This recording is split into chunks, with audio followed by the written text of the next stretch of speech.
Okay, hello everybody today. It's Liz again from Janome, and I've got the machine all set up and my quilt sandwich set up. So let me explain first of all what we're going to do today.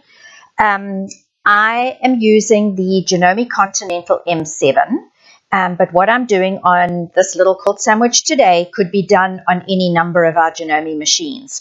On the Continental M7, I'm using decorative stitch number 30, and I have left the stitch width and the stitch length exactly the same as it comes up when you select the stitch. In other words, the default setting on the machine.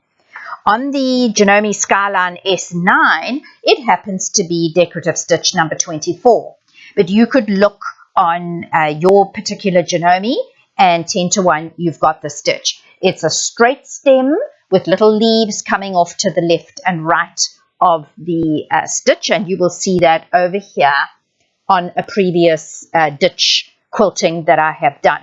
Okay, so that's as regards the stitch. I have in the needle a multicolor or variegated cotton thread, and I actually wound a bobbin with exactly the same thread as well, just because sometimes that's easier. If a little bit pulls to the back or a little bit pulls to the top, you're not going to notice a difference in thread color. I do have the tension setting on the machine, the needle thread tension setting, at a little higher than the default. So I have it set at, let me just double check, at 4.0. And what I'm going to do is I have the AcuFeed Flex foot on the machine. That's this lovely big foot. It comes with this machine, and it does come with quite a number of our Janome 9mm machines. So just check your manual in the first couple of pages and see if this is the walking foot or AcuFeed Flex foot that comes with your machine. I have attached it to the ankle of the machine, and I just wanted to show you how super easy it is to clip off the sole plate or the foot part of the AcuFeed Flex system. And you will notice that we've got little letters on the foot here, and this says SD. I sometimes joke and say that's my sugar daddy foot because it's a foot that I really, really like, and it has lots of benefits, just like a sugar daddy would have lots of benefits. Okay, this is our ditch quilting foot. You will see that there is a little guide on the front of the foot, and I'm going to be riding that right in the ditch of my piecing.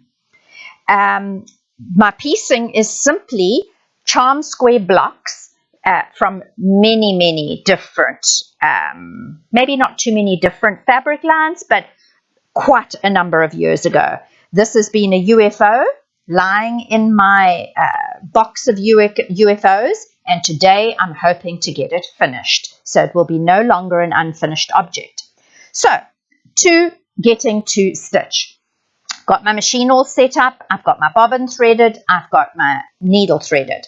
So, because I'm doing quilting, I don't want a dog's breakfast on the back of the quilt. So what I want to do is I want to use my needle up down function to drop my needle and then pick up my bobbin thread. And it is not picking up, which is great because that gets me to show you something that if this happens, and it's happening because I used the thread cutter and it cut the thread just maybe a little too short, and so it's not picking up the bobbin thread. This sometimes happens when you're working through a thick quilt sandwich, or you've got a thicker thread in your bobbin area and in your needle. So how do we resolve that situation? Quite easy. What you're going to do is, instead of feeding the thread into the easy set bobbin, I'm just going to lay it there. I know it's clipped into the bobbin tension discs, but I'm now going to just lay it there so that it is still fairly long and it's not cut short. And then we will go back to where I was a moment ago, and I am going to drop my needle down and raise it up, and there we have our bobbin thread. And I have now pulled up my bobbin thread. I've got both threads there. I'm going to pull them behind my needle, and once again drop my needle in the needle down position so that it holds my spot. All right, so now I'm going to stitch along here, riding the guide on the front of my foot in the ditch between my charm squares. And the reason that I want to do that is because I want my stitching not to be wiggly woggly all over the place. I want it to be where I want it to be. And here I go all the way down my quilt to the other side. Many people say that using the AcuFeed Flex and doing ditch quilting is a lot easier than doing free motion quilting. And I must say, I kind of agree. Free motion quilting is fabulous, but you do have to have a learning curve, and you do have to practice rather a lot until you get your free motion quilting good enough for most of what we would consider to be good enough. All right, now I'm just stopping close to the end. This is where I'm reaching up. I'm getting almost to my border, and I just wanted to say what it is I'm going to do is I'm doing a decorative stitch, and if I press my lock stitch, it is going to finish the stitch that I'm on and then go up and down. It's still coming around and finishing that stitch, and it's doing the lock stitch up and down.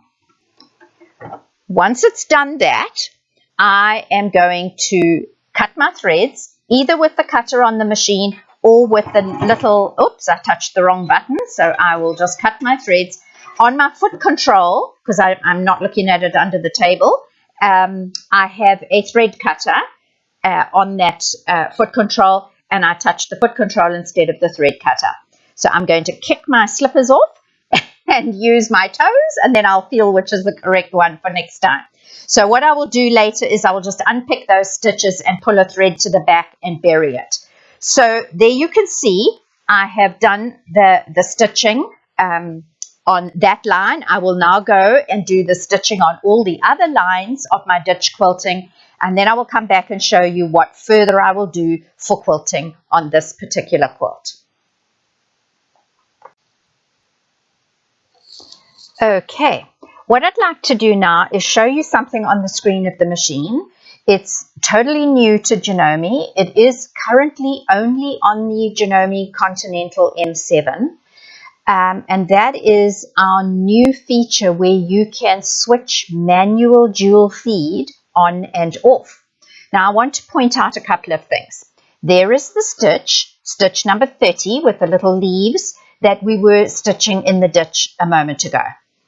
That is a decorative stitch, and when we use the AcuFeed Flex foot, strictly speaking, that foot has a front and back motion and is really designed for straight stitching.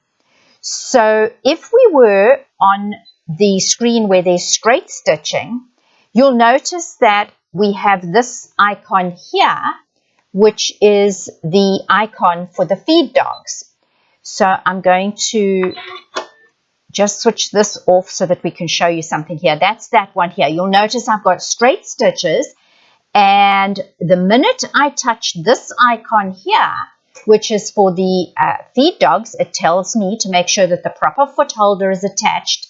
That would be the AcuFeed Flex. Notice that it has grayed out everything that isn't a straight stitch, because as I say, that is the AcuFeed Flex rationale, is that you want a straight stitch because the action of the feed dogs is front and back, not side to side as with a decorative stitch. However, we were doing a decorative stitch from side to side with those little leaves just a few moments ago, and so I'm going to show you how it is that you set up the machine, this particular Continental M7, in order to do that, because we wouldn't be able to select that stitch right now because it's grayed out. So here is what I do. I am going to switch that off, and I am going to go to my decorative stitches, and it was stitch number 30. So I'm going to go down here and select stitch number 30. Notice that I do not have the option of selecting my AcuFeed Flex Plus. The plus part of AcuFeed Flex is only on this M7 machine at this time, and that is a separate motor that actually drives the upper feed dog. So it is phenomenally good, but it only works on the straight stitching. So if we were to select that icon that we just did on the previous screen, we would not be able to select this decorative stitch. But I want to select this decorative stitch. So what I'm going to do is I'm going to come over here to this little round circle with 3 lines, and I'm going to touch that. And do you see here I have a setting called manual dual feed setting. And I have the opportunity to switch it on or off. Right now it's off, which allows me to use the AcuFeed Flex Plus and that little motor to drive it.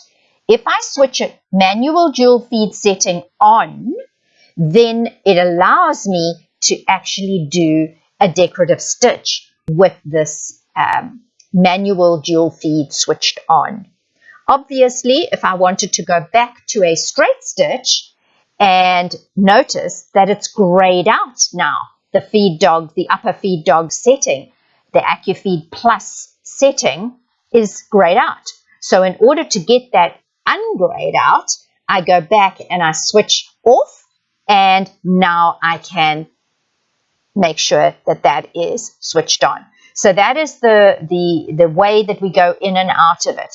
If I do not have this manual dual feed setting on, and I go to my decorative stitch, which was number 30, it is not going to be working. In other words, the upper feed dogs on my AcuFeed Flex foot are not going to be moving. And that means you're not going to get a very good stitch forming. You're going to get a bit of distortion. So you do need to go to this icon over here that I showed you a moment ago and switch manual dual feed setting on if you want to do any decorative stitches with your AcuFeed Flex foot on this machine. On other machines, other Janome machines that don't have this manual dual feed setting, and you want to do a decorative stitch with your AcuFeed Flex foot, that's fine. You can do it. But you do need to be careful which decorative stitch you select. For example, if you were to select this little lily of the valley stitch, or maybe this stitch here, which is a little bit more complex, or maybe this stitch here, or this little snowflake, some of those stitches may not actually stitch out as you would want them to stitch out. But if we do choose something like a serpentine stitch, or a, let me go and look at this little chart here. Let's go back a screen or two to our quilting section. Do you see here? This is a stitch that will work quite nicely. If we go back another screen, do you see these stitches here? Our feather stitch and this one, I love those. And then I'm just going to move my camera a little and show you this one here. I call it the rope ladder stitch. All of those stitches, there's the serpentine, they all work really well with the AcuFeed Flex foot on a machine that doesn't have this manual dual feed setting. But I wouldn't try a complex stitch. It's 10 to 1 not going to give you the results that you want.